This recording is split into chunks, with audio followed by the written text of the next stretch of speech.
Just a quick heads up, we're looking into running Opt-to-You groups, your pathway to profit in sheep, and really keen to get feedback on the concept. The idea is we would meet a number of times a year, and that's to be determined by you, and talk about subjects that are also to be determined by you. And so we've got a survey that we quickly wrote up just to get the feel. We've already had 60 responses, which is awesome, which we sent out over the weekend, but we'd love to get a few more responses to that, particularly in New Zealand, just to hear people's thoughts about whether they think that's a concept they'd like to be part of, and if so, what sort of frequency they'd like, where they'd like to meet, and the subjects they'd like to cover. So we've already got a really good idea from those 60 people, but we'd love to get a bit more just to clarify, and then we'll launch into it. The more people in your region hit us up on that survey, the more likely we are going to be to run our pilot groups in that area. So please share among your networks. The link to that survey will be in the show notes, or if you follow us anywhere on social, you'll find that as well. And it's also on the hub.nextgenagri.com. Thanks, we'll get on with it.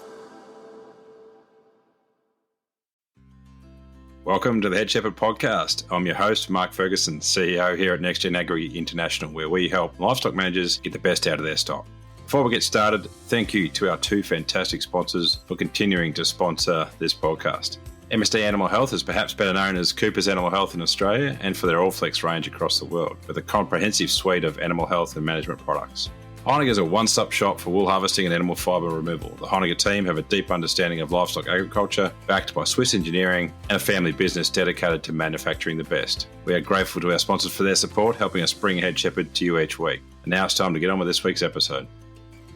Welcome back to Head Shepherd. This week's a bit of a youth week at NextGen Agri. On Wednesday, I'm catching up with Marcus Oldham students in Christchurch, but then on Friday, we've got the 2024 muster, which is brought to you by a group of great businesses that we're working with to bring that along. New Zealand Merino, that they are our partnering sponsor, and then a range of other great sponsors, which are all mentioned in the show notes. And yeah, it's going to be a great day. I think there might be the odd ticket still available, so get in touch and grab those tickets. It's focused on those young people in livestock, junior, young stock managers through to junior shepherds, those people out there who like to ask the questions or learn a bit of information that they might not be picking up in their current scenario. So yeah, it's always been a great day, and I'm sure 2024 will be no different. This week on the show, we have Danielle England. Danielle farms with her husband Jonathan and his family in South Australia, but they also run a company called AgInnovate, which is a consulting company. Danielle's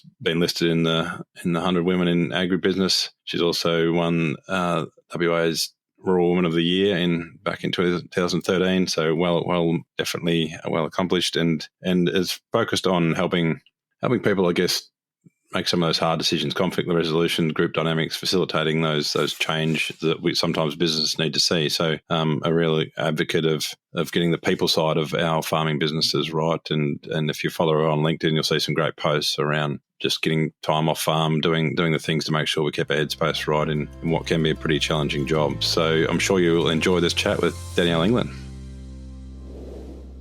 Welcome to Head Shepherd, Danielle England. Thanks a lot, Mark. How are you today? Going pretty well. We've got through a -3 frost and got a bit of blue sky out the window, so not too bad. That's wonder why you live in Christchurch at this time of year, but anyway, that's good for the kids. So anyway, all is good. But yeah, this is builds resilience. They say that's it. Send them out in just bare feet or thongs. Yeah, I think that's. Are they still calling them thongs, or have they moved into the flip flops? No, they're jandals over here. So jandals, of course. Yeah, whole new language to learn. They got duvets and jandals and there's a few jerseys. Of them. Chili bins. Yeah. Yeah. You're good. Yeah. All good. So, but this is not about me or Christchurch. This is about you today. But so obviously farming with Jono there in South Australia and family. But I guess before we get into some questions, it'd just be good to get your sort of run through of your career to date. First bumped into you in Western Australia, and then not long after I got there, you're in South Australia. And I guess any highlights along the career to date? As obviously you're only midway through what the highlights that will be, but where you've got to so far. Yeah, thanks, Ferg. So I studied Bachelor of Agribusiness Marketing at Muresk in Northam. That at that time was a 4-year degree, and I did my honours on rural leadership and what makes a rural leader, especially in rural communities. So I guess that people focus inside broadacre agriculture has stayed with me throughout my career. Jono and I got married soon after I finished uni. So we were married in 99 and moved back to the family farm at Keilira between Kingston and Lucindale in the southeast. We were here for about 8 years and we run merino sheep. And then when our daughter was born, we moved back west, and Jono and I started working for the Department of Agriculture over there. Jono was a sheep advisor in Narrogin and I was working in the Sustainability and NRM team before I moved across into Planfarm, where I was managing their projects and got involved in the grain and graze and the mixed farming side of things, and led nationally a lot of the decision making and risk and how farmers look at risk and the role of sheep in broadacre farms in the cropping programs, and what risk or risk mitigation do they play? Because one of the old adages is we've got sheep because it reduces the risk. But if we look at the size of the sheep enterprise, it is tiny often compared to the cropping. And it's not there really for risk. It's probably there because it's something we like doing. So, and that's okay. It's your business. Guess what?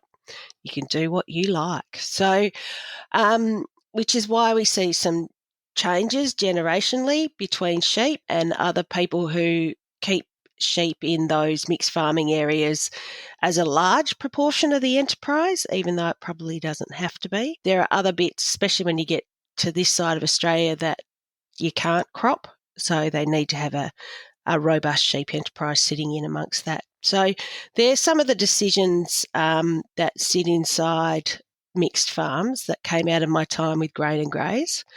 And then back in about 2016-17, it was time to move back to the family farm and for Jono and I to grow up. We'd had a great time in the West, and obviously that's home for me. And so we've moved back to Keilira, and you're sitting there with a nice -3. I think we were going to get to 3, but I think it might have got a bit lower. It was a bit chilly on my walk this morning.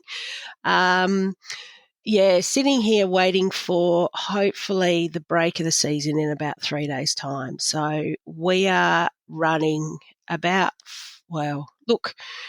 Anzac Day is the average, isn't it, Mark? And we know when it's the average that we can have tails either side. So 2024, we've got the 4 weeks the other side, hopefully. But what's making this season hard, both in the southeastern Australia and also in Western Australia, is we had a really short spring. So we absolutely have not had the ground cover or the bulk growing over spring like we normally would have, which means that everything just looks awful. Even though we've got confinement going, all the ewes, I haven't seen any ewes around in my travels that are looking really poor.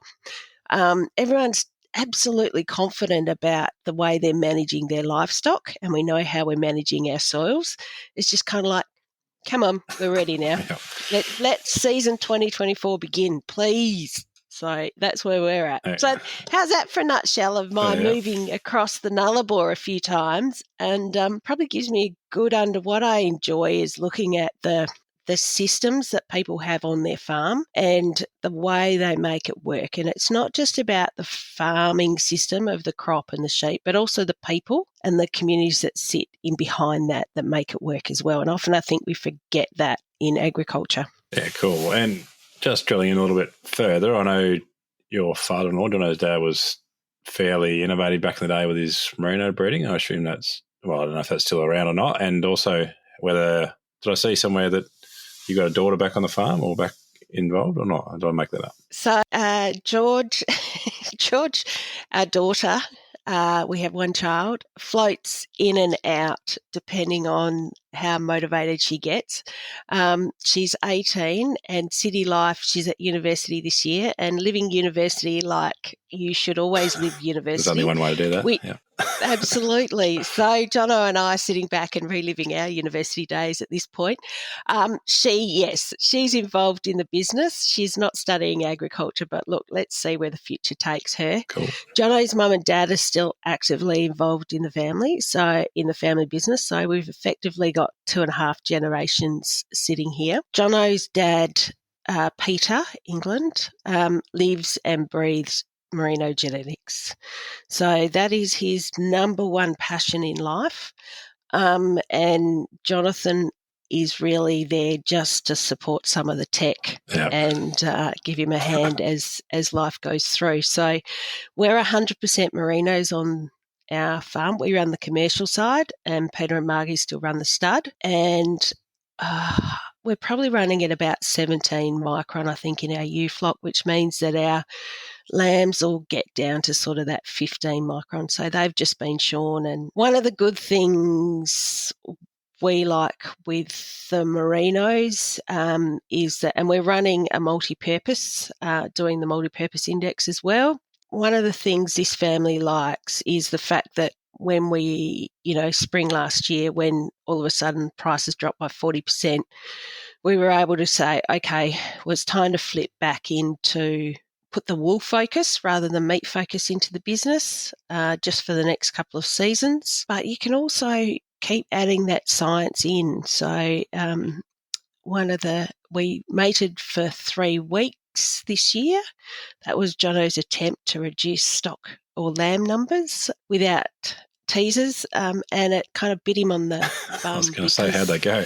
Yeah, he's still got 86% of his normal mating. So of his normal lambs that have scanned through. Yeah. So look, we're still running those numbers. Lambing down sort of that 2,500 ewes. Yeah, cool. Like to say we're a 550 mil rainfall area, but that's probably back down to about 350 now. Yep. All bets are off on average rainfall. Yep. Oh, especially this year, I think. Yeah. Yep. Yeah, cool. The question that we've been asking lately of all guests on the last few episodes, but it's one that'll stay there, is what is the last thing you changed your mind about? Oh, okay. That's the reaction I expect to get. I know. How do we admit we're wrong, Feg? How do we change? So I've just recently hit 50, which has been a nice thing, but also a bit of I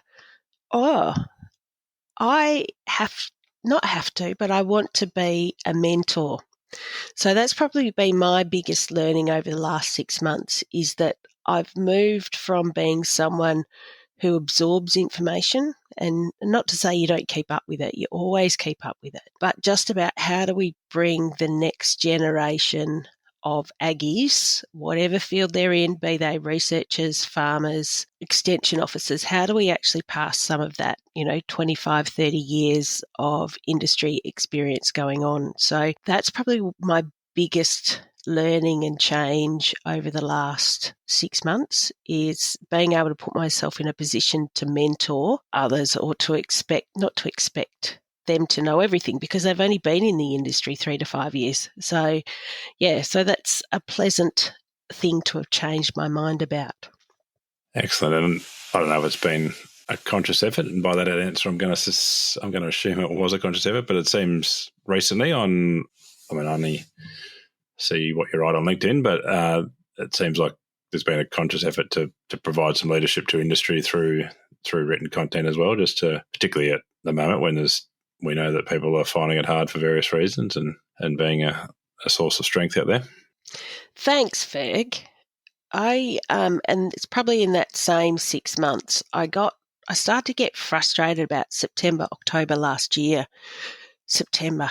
Yeah, there you go. I'm just looking at the dates when the stock market crashed. And I could not understand why, as an industry, we were tackling this in silos. So we just look and say, it's because of the El Nino being announced, or it's just because of the turn-off of drought-affected Eastern Australia.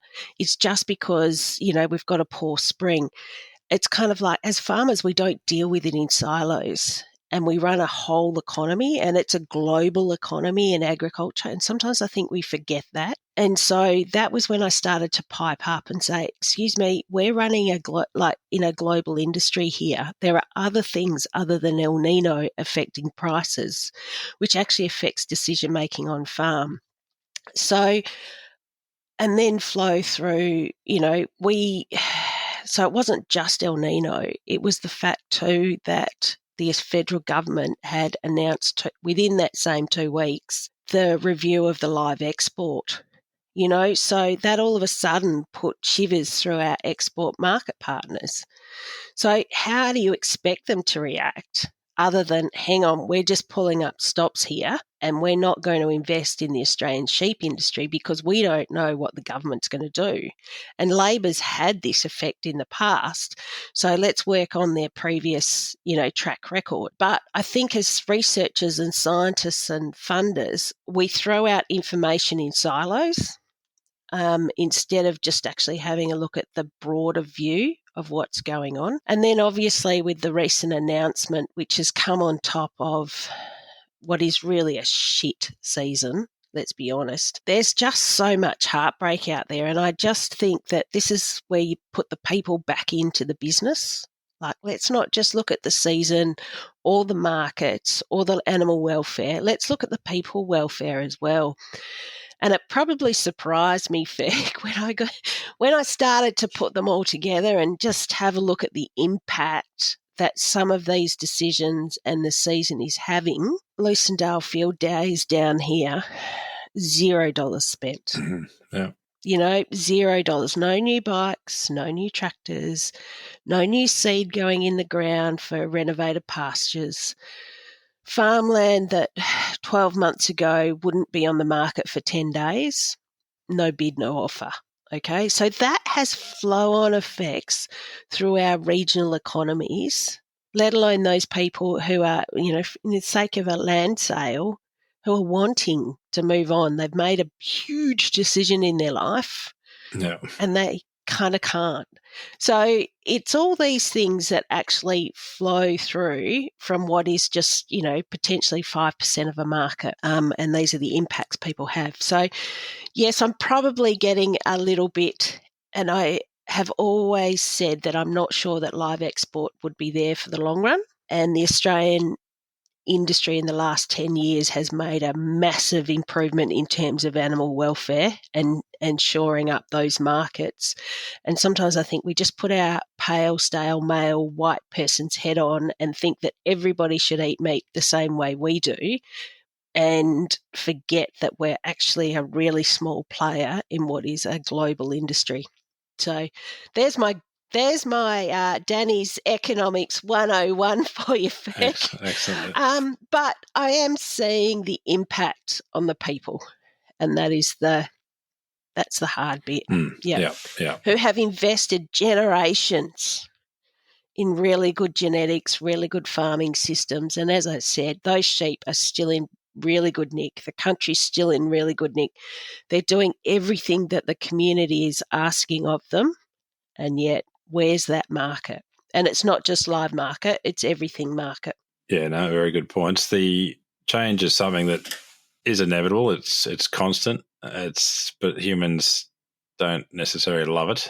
The reason for the previous question was really that because to change behaviour, you have to change beliefs, and I think that's the hardest thing. We need to get our head around we need to believe that something different can occur, otherwise we won't have the practice in place. What are your tips for people implementing change in a farming business, to sort of how you go about that, which can be scary at times? Yeah, and often in things like this, it's a forced change as well. So if we look at the change, and in my career, Ferg, over the last 30 years, I've seen us go from working back paddocks 2 and 3 times with scarifiers.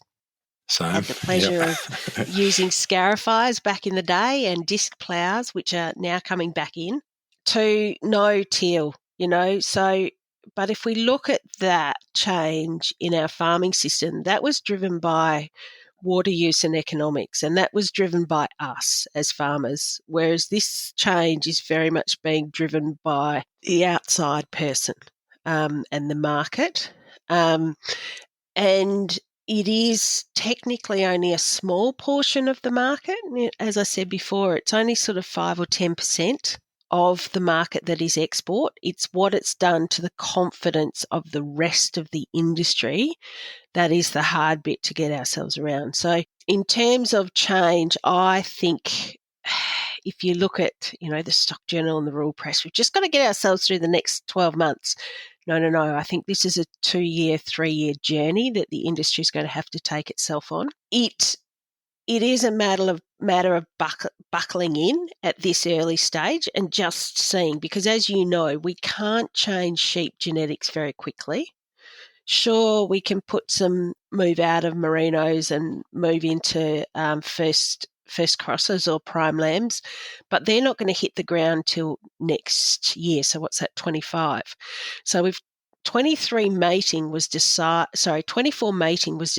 in 23. We don't operate in really short turnarounds in livestock. So tips for change is probably just really about knowing your core values, knowing what you're good at, and being able to work your way through it. And often with change in farming businesses comes from something's not working. So what do we need to do to change that?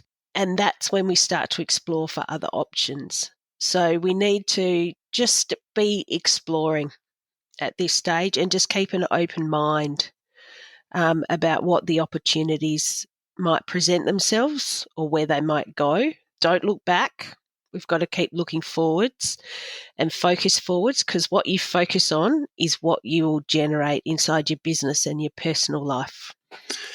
Yeah, we've known forever that given the right opportunities, farmers are very innovative and will come up with solutions that no boardroom of anyone would have come up with. It's just being out there on the coalface, but I think there is that mindset element to being careful not just to stick to your guns at all costs. And that's why I start with that question, what do you change your mind about? Because I think it is important that we, over time, we don't end up in echo chambers, which we're all at risk of being in, just following our confirmation biases and end up only hearing one story. Absolutely. And the reality is too, is we all socialise together and we all listen to the same podcast and we all follow each other on LinkedIn and social media.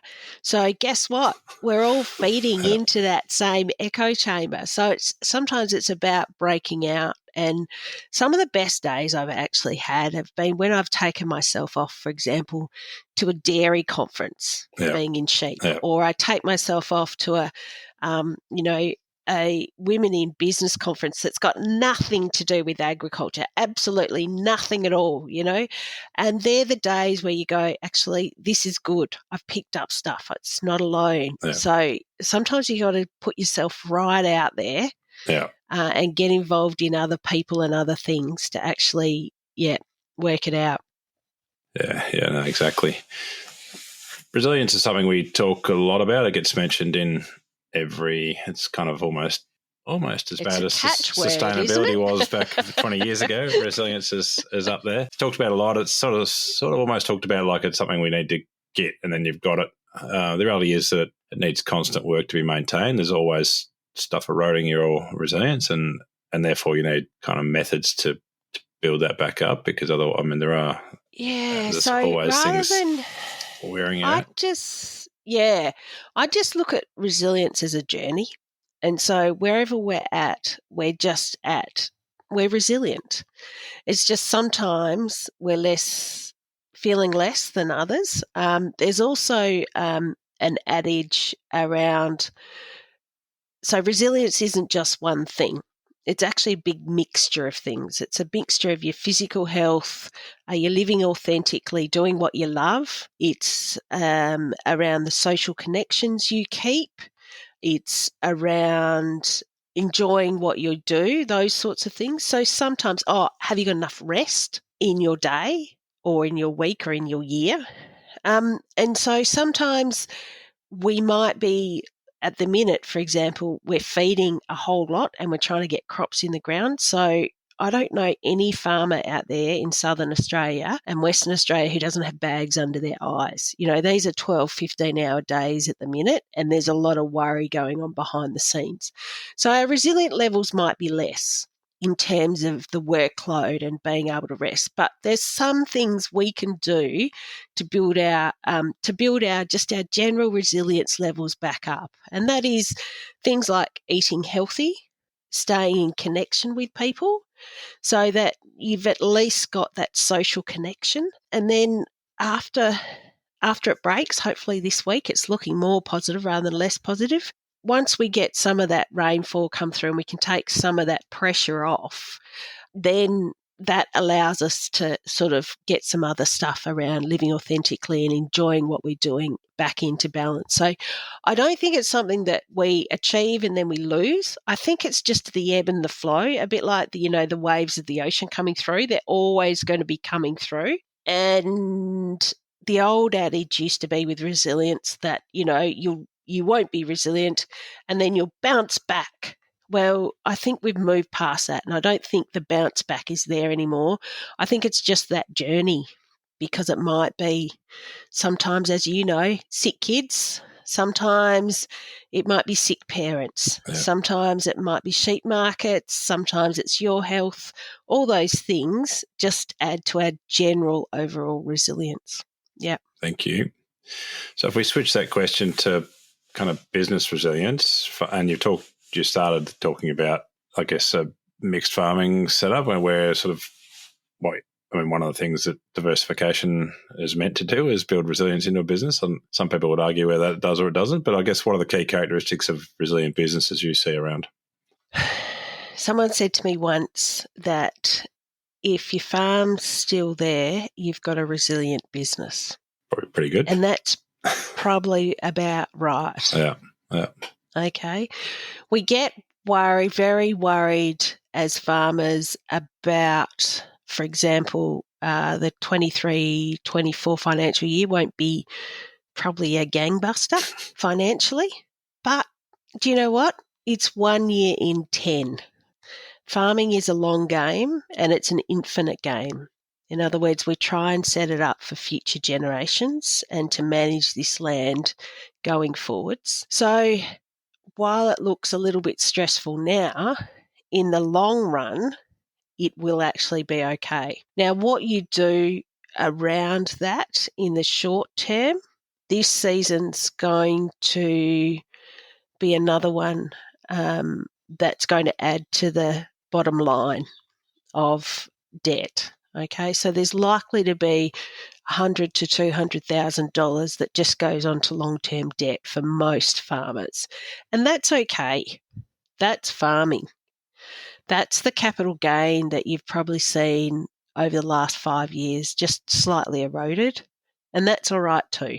Okay, most farmers have got great relationships with their bank managers or financing, and I guess at the minute around the farming system or the farm business and the farm business resilience, it's just about staying open. Yeah, sure, we can change, but please don't change everything, okay, inside the business.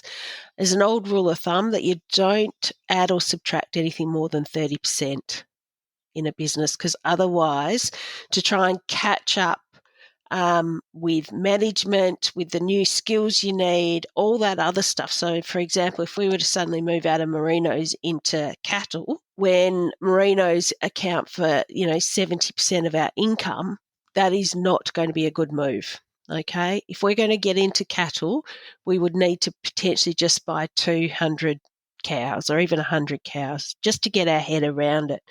So change needs to happen really slowly on ground. And I think that's part of that resilient business. And I'm not seeing or hearing anyone wanting to make massive changes at the minute, which I think is good. I think that's really sensible to be actually sitting here letting 24 season play itself out. And then potentially towards the end of the year, when we know what spring's going to do, we've had another spring selling season. Let's look at what's going on. Let's look at how our processes have caught up, because at the minute they're not caught up, and just see what we want to do for mating and lambing 25 and then going forwards after that. Absolutely. So the biggest pressure at the minute, I think, is the cash flow coming out of 23, 24 for most businesses. And that's okay. I would suggest that's really normal. Yeah, no, thank you.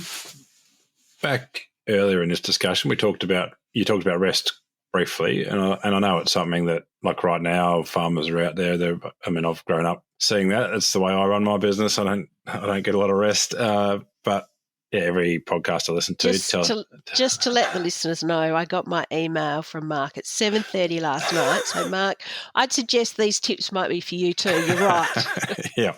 So yeah, I'm certainly not in my glass house throwing stones, but it's something we're not good at, and I think whether you're anyone that's I guess prides himself on a work ethic, thinks that rest's a waste of time, but clearly it isn't. I guess what are the tips? What are the small things that you can put into a day to ensure you get rest? I know for me, it's been. I know exercise isn't rest, but it is really in terms of it is. Most of what I do is brain work. So turning the brain off and running or rowing or something is so that's been my hack for last year, which I'm continuing. But yeah. Good. Well done. Spot on. So rest does not mean putting your feet up and reading a book. Rest can just be something that isn't your daily grind. So and the reason we need that is we need to give our brain a rest from what we're doing and what we're thinking about in our daily life. So be it exercise, be it we've got a Keilira catch-up tonight and we've got fat farmers coming along who are running PT training sessions right across Southern Australia. Getting together with people socially, it can be a wine appreciation club, it can be the gun club, it can be the footy club. All those things are vitally important for you as a person. I was on Kangaroo Island last week and somebody gave it all the farmers a bird book and said, I want you to go out and identify over the next week, 2 birds out of this book on your farm. That's rest. Okay, so there is some strong research coming out of the Farmers Centre National Centre for Farmer Health around the impact of continuously working now and staying in that burnout phase. And I would suggest that as livestock producers, we're in that burnout phase right now. So it's a pretty pointy time. What that means is that we need to, as a business, is allocate time away from the business. Jono and I are really good. We've got involved in our local park run, which takes us out of every Saturday morning. We go for a run. Neither of us are runners, but it gets us out. We don't talk about farming for an hour and off we go. Just like Jono's a part of the sailing club here. All farmers don't talk about farming, talk about sailing. Yep. And it's the same, I think, at footy clubs as well. So that is really vital. But just recognising that I think the whole community is at the point of burnout now and that we might need to just tread carefully during 24 and make sure that we're getting some rest in when we can before we start harvest in November, December. Yep. Yeah, get some time away or get some time to give the brain a rest. Absolutely. And as a farmer's wife, I think I learnt very early on, if you book an airline ticket, they have to come. That's right. They've already paid for it. They better turn up. Yeah, that's it. They hate wasting money, so they may as well turn up, right? Yeah. That's a good option. I was going to go one way with this question, but I'll swing the other way. We'll go. It used to be, I thought it was, the quote is, you never want a serious crisis to go to waste. It's been misquoted over the years and given to other people, but it was actually one of Barack Obama's chief of staff that said it. And it was about a global financial crisis. And the basics of that quote is that out of hard times, good things come or innovative things come. Are there opportunities right now that you think the businesses are just not seeing because they are in that burnout phase? We need to recover first as an industry, and that's what I mean. I think it's okay to give yourselves time for those opportunities to emerge. The positive one in me says there's only 3 days between a good decision and a bad decision. So sometimes those opportunities might only sit there for 3 days. There were some great opportunities last year with some of those cheaper lambs to turn them around. And so farmers, some of my clients have used that and made money on that, but that's not often. I think what people can take out of this season, as I said before, is that we're doing everything right. So the science that's come to us in the last 20 years is now being put into practice, and everything is looking really, really good. Like, we're really set up. We just need to add water. So from that point of view, I think it's okay. And it will be really interesting, I think, to watch how the industry grows and changes in the next 2 to 3 years to see what that crisis brings out. What I've seen is some really fantastic young, I call them young, but they're not young, it's only because I'm old. Depends what we call ourselves. Yeah. I know. Some really great consultants come through and provide the support. And I'm seeing some, as a consultant as well, we have those chats with our clients to make sure that they're not only travelling financially okay, that the stock of travelling financially okay, but that the farmers are travelling okay. And in saying that, some of the livestock consultants at the minute are also at the point of burnout and you want to be there to support your clients, but there's only so much you can do and only so many extra hours in the day you can work. So I think that's probably the whole industry's at that point of change now. And I think you will see us as an industry step up into that next level. And I see a lot of ownership being taken and a lot of, vocalising what we're doing and how we're doing it and why we're doing it. And as I said, it's just great that the science is there to back us up. And the farming community loves science. They really do. So it's really, So what the change will look like and what will come out of this crisis, Mark, I'm sorry, I'm not prepared to say, but I don't actually know. But I just have confidence in the way we're going. And it's a really good point that we are way better off than 30, I don't know what the number is, but a number of years ago we would have had lots of sheep out in their paddocks still basically ruining soils and all like the 83 or 82 dust storm that blacked out Melbourne was through tillage mainly, but equivalents in livestock where we would have just had them in paddocks and trying to feed them out there or whatever. Whereas there's a lot of good things in containment and all of our knowledge of what the energy requirements of an animal are and how to meet that. And we've come a long way as an industry, and it's also very important that even in these times that we do stop and look up and smell the roses and pat ourselves off in the back of the good things that happen rather than just focus on the things that aren't going as well as we planned. Absolutely. And we know, talking about focusing forwards, we know that we've got our pastures set up ready to go once the break comes. We know we've got fodder crops in the ground, and you mentioning about your folks in cropping, there's a lot of subsoil moisture just waiting for that top bit to come through. All that science is absolutely sitting there, and the good farmers are using it. Yeah, and we're miles better off than we've ever been before. So, I think it's definitely not an ideal season from lots and lots of different fronts. But we've seen these things before, and we'll see them again, unfortunately. Yep. And that's right. Yep, and that's the resilience of the business and the people. Is that it's just another season. Yeah. Off we go. This is what season 24 is throwing at us today. Yep. Yeah, exactly.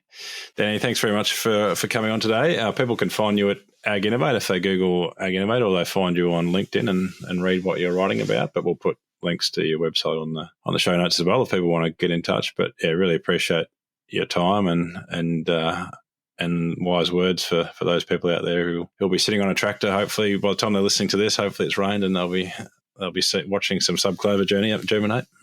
Yeah, that'd be good, wouldn't it? Hey? Yeah. I think this is the year for perennials because the perennials are just holding on in Southern Australia. Yeah. And the confinement means we're not eating them. So life and times, Berg, life and times. Yeah. No, excellent. Thanks to you, and say good day to Jono, and look forward to catching up in person, hopefully at AMX or somewhere similar. Sounds great. All right, have a great day. Thanks, Danny.